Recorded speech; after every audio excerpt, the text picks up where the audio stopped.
High school sports, we've got it covered. Overtime, sponsored by Wendy's. They got you for breakfast, lunch, dinner, and everything in between.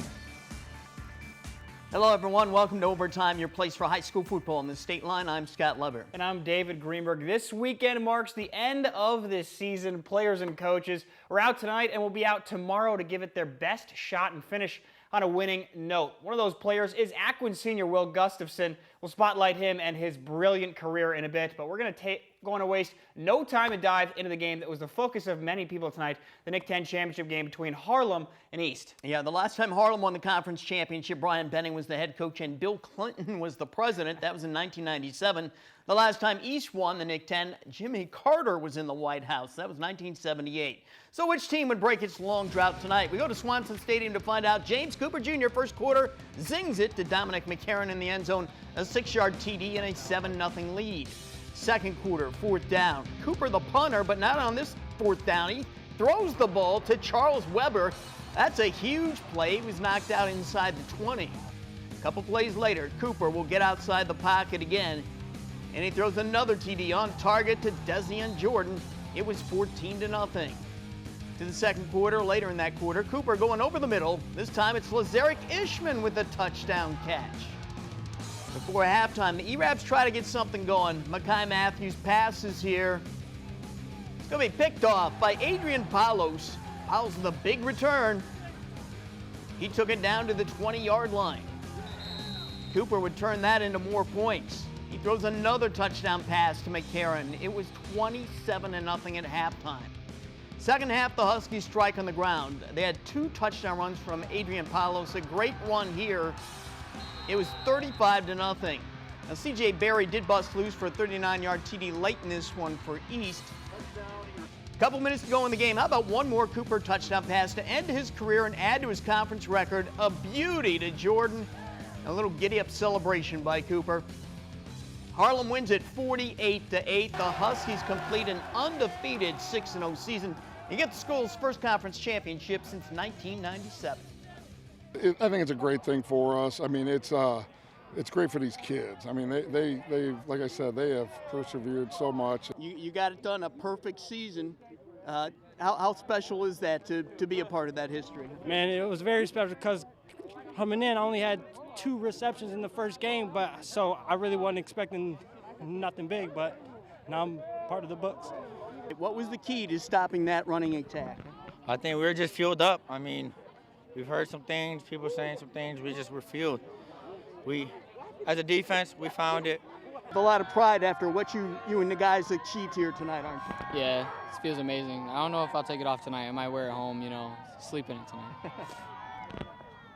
You guys just dominated this game from start to finish. Were you guys out to send a message tonight? Yeah, we were out to send a message, especially what East did to Jefferson a while back. We didn't like that, especially having Desian that used to come from Jefferson, and we just had to make a statement for everybody saying, we shouldn't be here, Boylan should be here, all that other stuff. Well, Tim Baylor was at the game. He is here with his analysis of what went down, and it was no secret. Everybody knew East had to run the football tonight. They couldn't do it. Harlem's defense got the job done, and that was the game. Yeah, they did well. I mean, Harlem's defense came out solid tonight. They tackled well. I didn't see any blown assignments on defense, which is huge. So, hats off to the defense for the Huskies. They stopped the running game of East, and we know East's running game has been really phenomenal all year. So, hats off to the defense of the Harlem Huskies. James Cooper Jr., you can add Nick 10 champion to his resume. What is his legacy in the Nick 10 conference? His legacy is huge. James is he's a rare kid, and it'll probably, hopefully, I would say this probably be a while before we see another James Cooper, depending on what's in the system coming up. But he's a phenomenal athlete. You saw him tonight. I mean, the kid could throw over his back shoulder, and he could do some things in the air that most quarterbacks in the conference can't do. So. Sky's the limits for that kid. I wish him the best when he goes on to the next level. E-Rabs, they took some chances tonight. They went forward on fourth down a few times. A I think they were confident coming in, but Coach Griffin maybe as the game went on said, "Man, we got to try some things here." What did you think? Was there anything else that they could have attempted tonight that might have given them some success? Well, when you don't have a quarterback, East lost their quarterback to an ACL injury at the beginning of the year, and they had to go with the next man up. And when you don't really have a guy that's had the reps at quarterback as they should have, it's really hard to establish an offense. So, I think Coach Griff did the best that he could do over the 6 weeks of putting someone in there that's going to be able to hand the ball off correctly. And if you pass, you do pass and you complete the pass. So, as a coach, there's really nothing you can do but just, hope for the best when you do put the guy in at that position. First undefeated season for Harlem. What does this do for Coach Moynihan going forward? It was a 6-game season, but still great nonetheless. What does this do for Coach Moynihan and that program moving forward? Well, I think he set the tone for Harlem. I believe he's in his second year over there at Harlem. It seems like he's cerebral. I saw some things tonight that he called offensively that I like as being an ex-offensive guy. So hats off to him. Harlem's got a bright future, I think, with a great coach and a great staff that they have over there. So. He's going to be one of the better coaches here in the area that we'll probably see going forward. Absolutely. He told me after the game they've got 17 starters coming back, but they got to look for a new quarterback. He told me they got one, so we'll see. Yeah. But James, I was watching Twitter tonight. Some Boylan kids were tweeting, and you feel bad for them because they wanted a shot at this. They wanted a shot at Harlem because of COVID. They couldn't get it. It's just the way the cards fell this year, and you can't take anything away from Harlem because they did what they had to do. Yeah, I mean, as I stated earlier, they're a good team. What they do offensively is just phenomenal. When you have two bona fide receivers in McCarron and Jordan, that offense is potent. It's hard to stop, and a cerebral, smart kid at the quarterback helm, it's Cooper. That offense did what it was supposed to do tonight. So. These last 6 weeks of high school football have been really phenomenal. I wish these kids the best that are going on to the next level because at the next level, it's a totally different ball game. So, but East played very well tonight. I don't think East has anything to lament about. I think, what they did over the last 6 weeks has just really been good. So. Yeah, and they played a lot of young kids, some really good freshmen, so they've got some things to look forward to in the future. Agreed. Tim, thanks. Been great having you join us for the last 6 weeks. Appreciate it, guys. Thanks so much, Tim. All right, there were 2 more Nick 10 games played tonight. Those are up next as we take you to Freeport and to Belvedere. You're watching Overtime.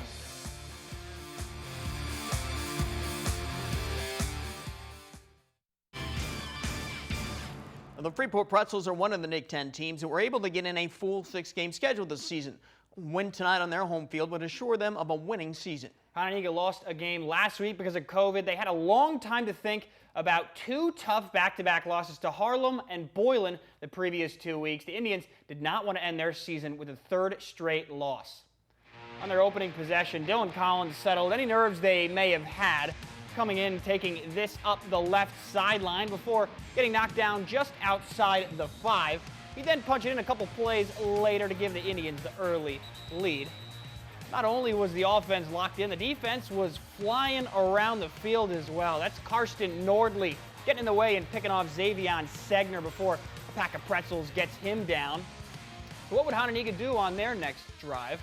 Check out this throw from Isaac Wizenan to a streaking Braden Sales, wide open for the touchdown. And just for good measure, here's Collins again finding the end zone as Hononegah dominated. They win this one in blowout fashion, 52-7. The Auburn Knights were finally back on the field tonight after sitting out the last 3 weeks. They took on Belvedere. Belvedere's opening drive, some razzle-dazzle. It's a reverse. That doesn't go too far there. Here comes Auburn back. That play doesn't work so much either. And this appears to be our bump and not our highlight video. Here's this throw there for the end zone. There's a touchdown for the Auburn Knights. Sirius Maxey has it there for the score. The final score in this one, Auburn 58, Belvedere 13. The final Nick 10 standings look like this. In Division A, the Harlem Huskies are your undefeated champs, followed by Boylan at 3-0, then Hononegah 3-2, the Blue Thunder in 4th, and the Knights in 5th. In Division B, East set on top at 4-1, Freeport in 2nd at 3-2. Guilford at 2-2. In third and in fourth and fifth are Belvedere and Jefferson. More highlights to come up next from the Big Northern and the Northwest Upstate Illini. We'll see if the Lutheran Crusaders could handle the Byron Tigers.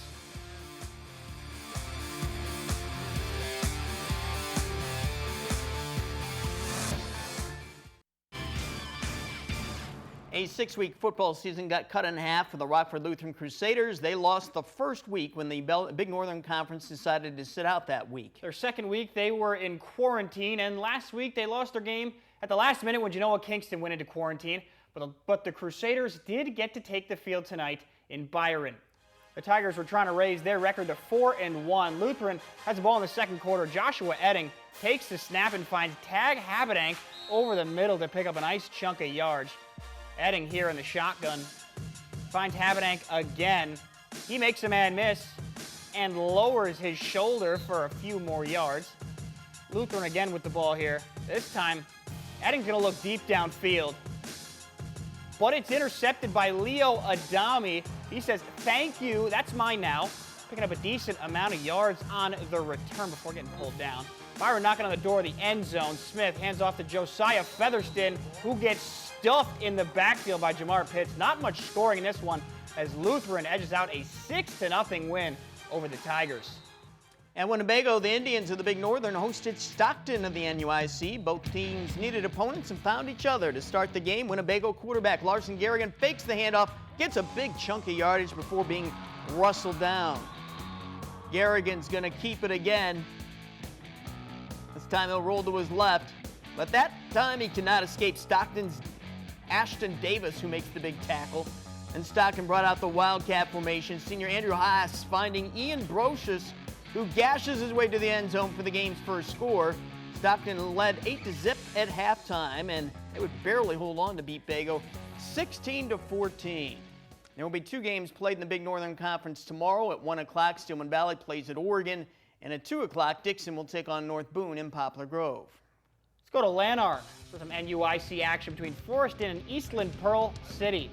The Cardinals crack the scoreboard first as Lucas Lingle has it on the QB keeper around the edge. Forreston does their damage from the ground. The Cougars, they like to air it out though. Great ball from Kellen Hensey and great catch ripping out of thin air by Wyatt Baber. Like I said though, Forreston loves to run the ball. They love to give it to this guy, Jordan Neuschwander, who has his first score of the game. But how about this? They do pass it here. It's Lingle trying to hit Neuschwander in the end zone right before the half, but it's picked off by the other Baber, Camden Baber. Despite the momentum, Forreston dominated the second half, winning this one 32-14. There was one more game in the NUIC tonight. Galena took care of East Dubuque. The Pirates won that one 42-20. There'll be 3 games in the NUIC tomorrow. At 1 o'clock, Dupec will play at Lena Winslow. That should be a heck of a game. Also at 1, Milledgeville takes on Orangeville. And at 7 o'clock, Aquin will play at Rockford Christian. That could be a high-scoring battle with those 2 offenses. In Rochelle tonight, it was senior night for the Hubs. They hosted Ottawa Township. Rochelle fired up heading into this one. Opening possession for Ottawa. Braden Miller takes the snap, fakes the handoff, rolls, fires. It is caught by Briar Nags. It's an Ottawa first down. Ottawa near the goal line. Miller hands off to Bryant Shomas. He gets outside and gets in for the score. 8-0 Ottawa. Second quarter now. Rochelle in the red zone. Josh Lloyd feeds Crew Larson, who takes a defender with him into the end zone. This is a high-scoring game. Rochelle now going for 2. Larson still hungry. Lloyd pitches it to him, and he's in there for the points. How about the finish in this one? Had Rochelle hanging on to win it in overtime, 39-38. In other games, it was Sycamore over Plano, 43-7, and the Barbs weren't able to get past Naperville North, falling 40-34. And in another game, the Harvard Hornets topped Johnsburg, 27-14. Up next, he is one of the most productive and respected football players in NIU history. He's Aquin quarterback, defensive back, kick returner, Will Gustafson, and he has dominated the conference for 3 straight years. I catch up with him next in our final Spotlight segment.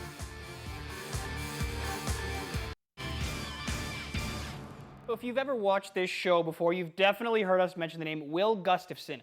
That's because he's a highlight reel waiting to happen for the Ackwen Bulldogs, whether it's on offense as the quarterback, defense as a defensive back, or on special teams as a return man. Gustafson has left his mark on the Ackwen program. So I sat down with him for our final Spotlight segment of the season.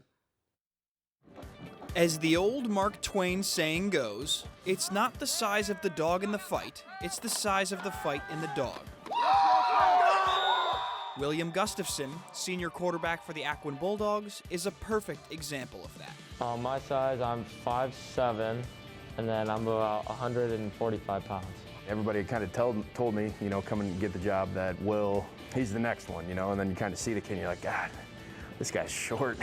Although Gustafson may lack physical stature, he's arguably the NUIC's greatest player of all time. We did the stats, I went through them today, and the stats that we had for Will was 87 total touchdowns. He actually has 88, so he is the record holder for the conference, which is pretty cool. It all goes out to my coaches, and all my teammates, really, because without them, I probably wouldn't be in this situation. So I really can't thank them enough, but I'm definitely grateful and blessed. But there's much more to Gustafson than just being a great football player. In student board, Interact group in Ackwen, Dogs and Paws, which are groups that Ackwen do. My parents have always told me to get involved. All my teachers, really talk to me about doing extracurriculars because they're going to help me in the long run. He definitely plays with a chip on his shoulder. I think that's a lot of our guys, though, but Will, as the leader, probably has the biggest chip, and I think that's what, pulls everybody along in the same direction as well. He's always going to be on time. He's always at everything. There's times where they have maybe student council meetings, and he'll make sure that it gets arranged in a way that he can be at that and be at practice, when he's supposed to be. If I have left a legacy, I hope I have. Everybody wants to make an impact. If kids do look up to me, I hope they look up to me in the right ways. And despite his height, looking up is exactly what others do to him. He's just one of the toughest kids I've met. A lot of times you don't think of a quarterback as the toughest player on your team, and he's probably the toughest player on our team and plays quarterback, so that's kind of an advantage we have, I think. If you're wondering what is his motivation, winning really gets me going. I don't know if I've met a kid that wants to win more than him. And this group of seniors at Ackwen has done plenty of winning over the last 2 seasons. Well, last year we went undefeated we won conference and went undefeated for the regular season. And this year, as of now, we're undefeated, so that's always been super special to me because not a lot of teams can say they go undefeated. The senior class, as juniors and seniors, are 16-1, and their one loss is to arguably the best 1A football team of all time. So they'll look back at what they've done, and I think they'll be really proud. On Saturday, for the final time of his high school career, Gustafson will tighten the straps on his golden helmet and look to cap off a perfect season, further cementing his legacy. This will be a moment I remember forever. That was great talking with him. Gustafson is headed to Wisconsin Whitewater next year, where he plans on studying finance. He says he has no plans to play sports in college, but I'm guessing he'd make one heck of an intramural athlete. Scott, I know he's been one of your favorite athletes to cover. Yeah, he certainly has been. Now, Will's the type of athlete you would pay to watch Absolutely. play in high school, and he is just a great young man. Absolutely. Well, let's take one final timeout and check out another overtime flashback. It was October 23, 2003, the final week of the regular season, and the game Rochelle fans had been waiting for. Their Hubs, ranked first in the state in Class 5A, hosted Geneseo, which was ranked second in the state. The NCIC championship was up for grabs, and Rochelle had a 30-game conference winning streak on the line. It was a battle for sure, but the Hubs were clearly the superior team. Running back Dusty Provo, who led the Hub attack with 250 yards on the ground and 3 touchdowns. Justin Johnson, Adam Erickson, and Mark Alamang were the other key weapons on that team. The Hubs defeated Geneseo 25-13. They remained number 1 in the state, and they had their 3rd straight undefeated regular season. All right, let's try those Auburn Belvedere highlights again from Thunderbird Stadium. Belvedere's opening drive, and the Bucks going to try a little razzle-dazzle. It's a reverse. John Bettis has it, and he's got himself a touchdown. He also got a great block from Joey Alvarez. Bucks led it 7-0. Auburn answers, though. Jaquan Brady rolls, throws, and De'Aris Maxey has it in the end zone. Once the Knights got rolling, there was no stopping them. Auburn wins big, 58-13. We wrap up this show with our play of the night. James Cooper Jr.'s final TD pass of his career. Here it is to Dezion Jordan. TD pass number 5 on the night. And just look, this ball is perfectly thrown, folks. It is just simply on the money to the deep corner of the end zone. And wow, we're going to miss watching that in the Nick 10. The rest of the Nick 10 won't, but the Harlem Huskies will. James Cooper Jr. taking us out in his final game with our play of the night. There is no defense for that pass. If you want another look at this show, catch the rebroadcast Sunday morning at 9 on Fox 39. It'll also be available at mystateline.com along with the individual highlights of each game. That does it for our final episode for this school year. We went from 5 straight weeks of basketball into 6 straight weeks of football, but hey, it's been fun, and we hope you've enjoyed the ride.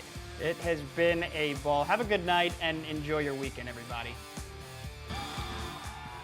Overtime, sponsored by Wendy's. They got you for breakfast, lunch, dinner, and everything in between.